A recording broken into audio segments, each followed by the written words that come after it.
Sunday காலையிலே market போயிட்டு மீன் வாங்கிட்டு வந்துட்டோம். மீன் வந்து ரொம்ப ஃப்ரெஷ்ஷாக இருந்துச்சு. விரால் மீன் தான் எடுத்திருந்தோம்.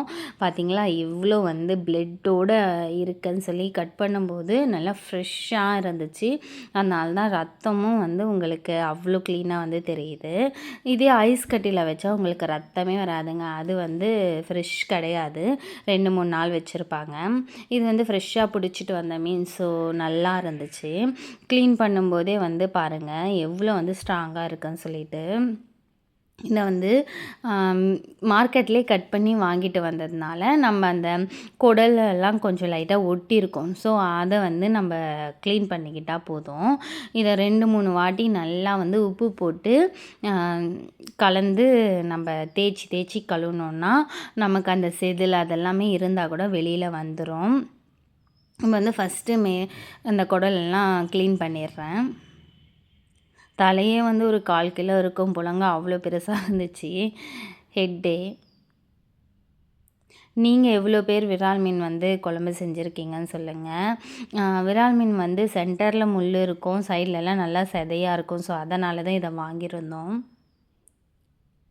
சாப்பிடவும் டேஸ்ட்டாக தாங்க இருக்கும். இப்போ உப்பு போட்டு சட்டியில் நல்லா வந்து தேய்ச்சி கழுவுனங்க. அப்போ தான் உங்களுக்கு வந்து மீன் நல்லா ஃப்ரெஷ்ஷாக க்ளீன் ஆகும். இந்த மாதிரி ஒரு 2 to 3 டைம்ஸ் பண்ணேன். நிறைய இருந்தால் ஒரு 4 பீஸ் போட்டு தேய்ச்சிங்கன்னாவே சூப்பராக வந்துடும், க்ளீன் ஆகிடும். அவ்வளோதான். தண்ணி போட்டு 2-3 வாட்டி அலசிட்டு கடைசியாக ஒரு நல்ல தண்ணி வச்சுட்டு அதில் வந்து மீன் வந்து க்ளீன் பண்ணதை சேர்த்துக்கோங்க. கடைசியாக மறுபடியும் ஒரு வாட்டி க்ளீன் பண்ணி சேர்த்துட்டிங்கன்னா அவ்வளோதாங்க, மீன் கழுவுற ப்ராசஸ் முடிஞ்சிச்சு.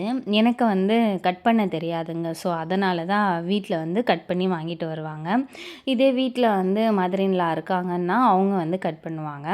இப்போ அவங்க ஊருக்கு போயிருக்கிறதுனால என் ஹஸ்பண்ட் வந்து கட் பண்ணியே வாங்கிட்டு வந்துட்டாங்க. அவ்வளோதான், ஃப்ரெஷ்ஷாக நம்ம வந்து சூப்பராக க்ளீன் பண்ணிட்டோங்க. வாங்க இப்போ மீன் குழம்பு எப்படி செய்யலான்னு சொல்லி வீடியோக்குள்ளே போகலாம். புளி வந்து நல்லா ஊற வச்சுட்டாங்க 1 மணி நேரம் முன்னாடியே. ஸோ அது கூட உப்பு சேர்த்து நல்லா புளி கரைசல் வந்து கரைச்சி எடுத்துக்கிறேன். ஒரு வடிகட்டி வச்சு வடிகட்டிக்கினீங்கன்னா உங்களுக்கு வந்து ஈஸியாக இருக்கும்.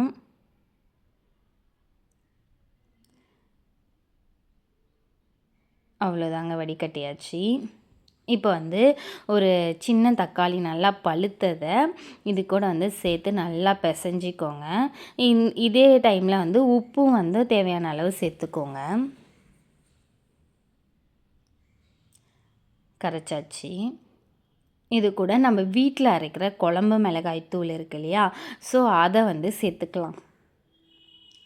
நான் வந்து 1/2 kg மீன்ன்றதுனால கொஞ்சம் அதிகமாகவே சேர்த்துருக்கேன். புளி கரைசலும் மிளகாத்தூளும் ஒரு 5 ஸ்பூன் வந்து சேர்த்துருக்கேன். இதை நல்லா வந்து கையை வச்சு கலந்துக்கலாம். இப்போ ஒரு சட்டி வச்சுட்டு அதில் வந்து நல்லெண்ணெய் வந்து சேர்த்துருக்கேங்க தேவையான அளவு. கடுகு, உளுந்து, வெந்தயம் இது 3ம் சேர்த்துக்கிறேன். இது கூட கொஞ்சம் கறிவேப்பிலை. இப்போது 2 வெங்காயம் வந்து சேர்த்துக்கிறேங்க கட் பண்ணி. வெங்காயம் நல்லா வதங்கட்டும். மீன் குழம்பு வைக்கிறது ரொம்ப சிம்பிளுங்க. எங்கள் வீட்டு ஸ்டைலில் நாங்கள் எப்படி வைக்கிறோன்றது தான் நான் உங்ககிட்ட ஷேர் பண்ணியிருக்கேன். மீன் குழம்பு செய்ய தெரியாதவங்க கண்டிப்பாக வந்து ட்ரை பண்ணி பாருங்கள். ரொம்ப ஈஸி, யார் வேணாலுமே ஈஸியாக வந்து செய்யலாம். இப்போது ஒரு தக்காளியை வந்து கட் பண்ணியிருந்தேன். ஸோ அதையும் சேர்த்து நல்லா வதக்கின பிறகு நம்ம கரைச்சி வச்சுருக்க புளி கரைசலையும் இதோட சேர்த்துக்கலாம். சேர்த்து குழம்பு வந்து நல்லா கொதிக்கணுங்க. கொதித்த பிறகு தான் மீன் சேர்க்கணும். ஃபஸ்ட்டு மீன் சேர்க்கக்கூடாது. இந்த ஸ்டேஜில் வந்து உப்பு காரம் எல்லாம் கரெக்டாக இருக்கான்னு ஒரு வாட்டி பார்த்துக்கோங்க, செக் பண்ணி. இல்லை கரெக்டாக இல்லைன்னா ஃபஸ்ட்டே சேர்த்துக்கோங்க, அப்புறம் சேர்க்க முடியாது. இப்போது குழம்பு வந்து கொதிக்க போதுங்க. உங்களுக்கு வந்து குழம்பு திக்காக வேணும், எனக்கு வந்து ஒரு வேளை தான் சாப்பிட போகிறோம், நல்லா திக்காக வேணும் அப்படின்னு நினச்சிங்கன்னா ஃபர்ஸ்ட்லேயே குழம்பு வந்து ஒரு 5 to 10 மினிட்ஸ் நல்லா கொதிக்க விட்டுருங்க. அதுக்கப்புறம் மீன் சேர்த்துக்கோங்க. இப்போ வந்து எனக்கு குழம்பு வேணும், ஏன்னா நான் வந்து ஆஃப்டர்நூனே இதை தான் சாப்பிட போகிறேன், காலையிலையும் இதை தான் சாப்பிட போகிறேன்றதுனால குழம்பு வேணும்னு சொல்லி நான் வந்து ஒரு 5 மினிட்ஸ் குழம்பு கொதிச்சிட்ட பிறகு நான் மீன் வந்து சேர்த்துட்டேன். உங்களுக்கு நல்லா திக்காக வேணும்னா ஃபஸ்ட்லேயே வந்து நல்லா கொதிக்க வச்சுக்கோங்க. அப்போ வந்து திக்காக கொஞ்சம் மாறிடும். அதுக்கப்புறம் நீங்கள் மீன் சேர்த்து ஒரு 20 மினிட்ஸ் சிம்மில் வச்சு குக் பண்ணிங்கன்னா மீன் வந்து சூப்பராக ரெடி ஆகுங்க. மீன் குழம்பு சாப்பிட்ணுன்னு நினைக்கிறவங்க ஆஃப்டர்நூன் சாப்பிட்ணுன்னா காலையிலே செஞ்சுருங்க. அப்போ தான் உங்களுக்கு வந்து டேஸ்ட் வந்து மீன் அந்த குழம்புல மீன் நல்லா ஊறி டேஸ்ட் வந்து நல்லாயிருக்கும். இதுக்கு தான் வந்து நிறைய பேர் சொல்லுவாங்க, மீன் குழம்பு வந்து செஞ்ச நாள் விட அடுத்த நாள் சாப்பிட்டா டேஸ்ட் அப்படின்னு சொல்லி. ஸோ அதனால் வந்து மீன் குழம்பு ஆஃப்டர்நூன் ட்ரை பண்ண போகிறீங்கன்னா காலையிலே செஞ்சுருங்க. அப்போ தான் உங்களுக்கு வந்து அந்த டேஸ்ட்டு சூப்பராக இருக்கும். அவ்வளோதாங்க. இந்த மாதிரி ஒவ்வொரு துண்டாக வந்து ஸ்லோவாக சேர்த்தாச்சு மீன் குழம்புல. இப்போது ஒரு தட்டு வச்சு லைட்டாக மூடி வச்சிடுறேன். நல்லா கொதிக்குது.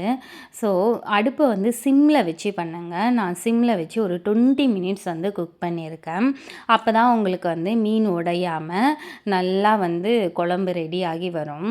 யாருமே வந்து குழம்பு கலர்றதுக்கு வந்து கரண்டி போட்டு கிளறாதீங்க, மீன் வந்து உடஞ்சிரும். ஸோ இந்த மாதிரி வந்து லைட்டாக தூக்கி கலந்திங்கன்னாவே போதும், உங்களுக்கு சூப்பராக இருக்கும். எண்ணெய்லாம் பிரிஞ்சு குழம்பு வந்து ரெடி ஆகிடுச்சுங்க. அவ்வளோதான். இப்போ அடுப்பை ஆஃப் பண்ணிவிட்டு இந்த பக்கம் தோசையும் சுட ஆரம்பிச்சிட்டேன். ஏன்னா காலையிலேயே வந்து மீன் எடுத்ததுனால மீன் குழம்பே தோசைக்கும் வந்து வச்சுக்கலாம் அப்படின்னு சொல்லி பிளான் இருந்துச்சு. ஸோ அதனால தான் வந்து தோசையும் ரெடி பண்ணிட்டேன். இப்போ வந்து சுட்டு சாப்பிட வேண்டியது தாங்க. மறக்காமல் என்னோடய ஸ்டைலில் மீன் குழம்பு நீங்களும் ட்ரை பண்ணி பாருங்கள். ரொம்ப சிம்பிள் அண்ட் ஈஸி தான். பிடிச்சவங்க மறக்காமல் என்னோடய சேனலை லைக் பண்ணுங்கள், சப்ஸ்கிரைப் பண்ணுங்கள். இந்த மீன் ரொம்ப சாஃப்டாக சூப்பராக இருந்துச்சுங்க. ஆஃப்டர்நூன் வந்து நல்லா ஊறின பிறகு சாப்பிட்டிங்கன்னா இன்னுமே சூப்பராக இருக்கும்.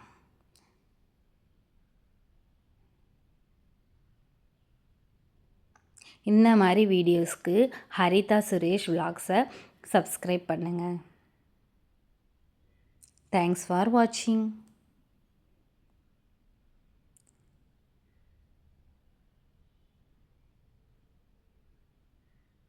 காலையில் சுட சுட மீன் குழம்பு டிஃபனுக்கு யாருக்கெல்லாம் பிடிக்குமோ ஒரு லைக்கை மறக்காமல் தட்டிடுங்க.